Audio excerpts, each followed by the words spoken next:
Hello everyone. A Dartmouth company wants your styrofoam. Right now in the city, styrofoam goes directly into the landfill. The company is offering to take it all, but first it has to strike a deal with the city. Bob Murphy reports. It's something I was reminded of first thing this morning as I was putting out the garbage. We recycle paper, plastic, and glass, but those big, awkward pieces of styrofoam, they go in the garbage and straight into the landfill, where they can take decades to disintegrate. Obviously, we don't want to put anything in the ground that we don't want or that we can avoid to put in the ground.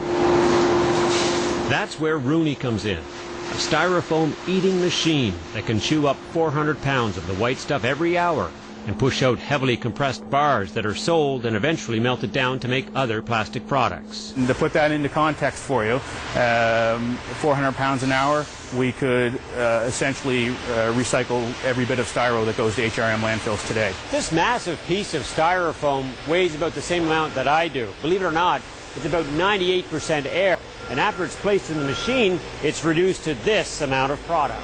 Trufoam already has agreements with local companies anxious to get rid of their styrofoam. Now it wants the city to come on board. The pitch goes something like this. You give us your styrofoam that would otherwise clog the landfill, we'll provide the machine and the labor to run it. At this point in time, the logistics of bringing the material to us is up for discussion. Up for discussion because sorting and trucking bulky styrofoam is expensive. So while the city is considering the idea, it also has concerns and wants to see a more detailed business plan. We would need more sort people, new sort bays, and a way to actually manage that basically plastic air into a way we could either bale it or somehow contain it so that we could then offer it some way for transportation to whoever, like Trufoam, would use it. So, a good idea thrown out there, with still a lot of details to sort through. Bob Murphy, CBC News, Halifax.